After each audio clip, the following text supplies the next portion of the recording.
All eyes are on Major League Baseball. We thought you'd enjoy the next story.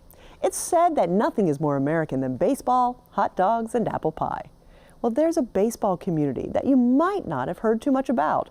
It's the Black Baseball League, and it's been around for generations. It began in the late 1800s. It's less common these days, but the one in South Carolina remains a vibrant part of its community. 15-year-olds play with 50-year-olds, and the fans come to watch every single weekend. Carolina Impact's Doug Stacker and Jason Terzes brings us the story.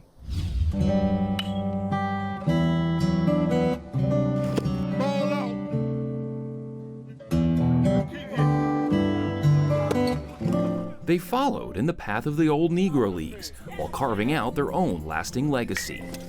It's like tradition. It's been said that baseball is kind of like the blues. It's always been part of the fabric of the black community. I love this game. Let's go. You may not have heard about the Community All-Star Baseball League, but it's been a part of the upstate South Carolina landscape for well over 70 years. I grew up playing it my whole life. Just baseball. You gotta love it.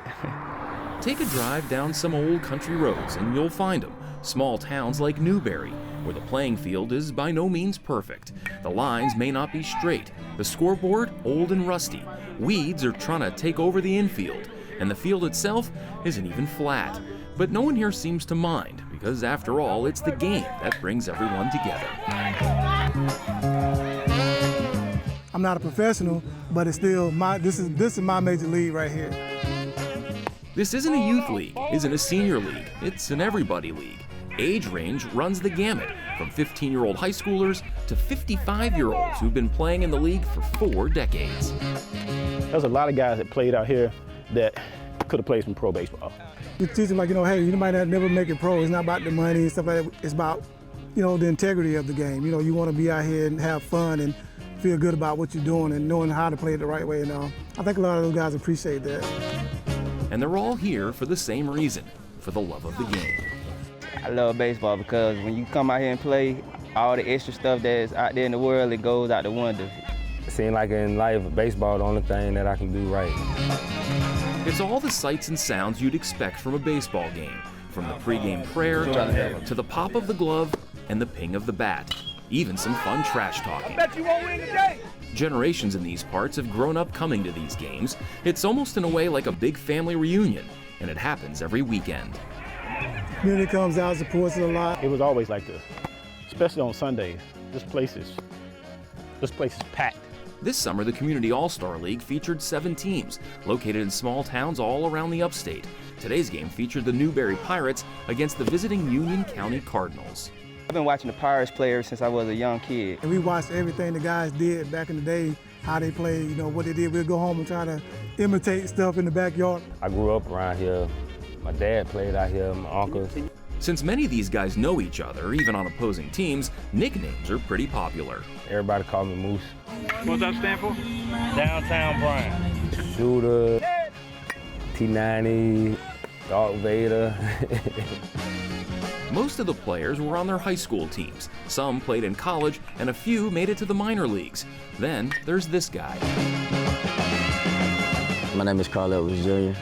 I'm a relief pitcher with the Chicago Cubs. Carl Edwards Jr. helped the Chicago Cubs win the 2016 World Series. He grew up watching his dad and uncles play on this field before he started playing in the league himself as a 15-year-old.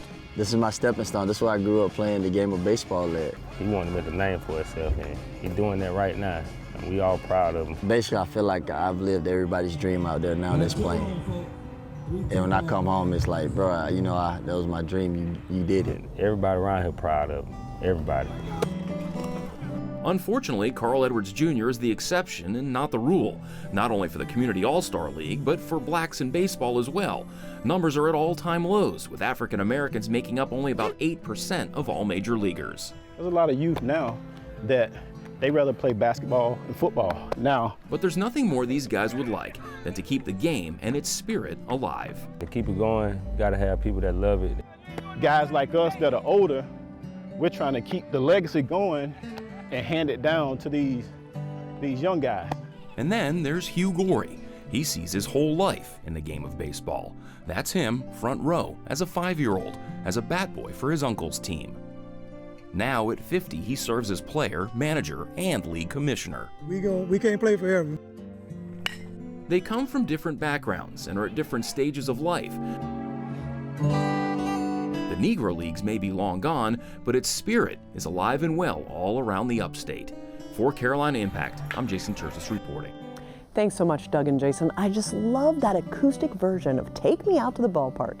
It was recorded by beloved New York Yankees center fielder Bernie Williams. Well, our time together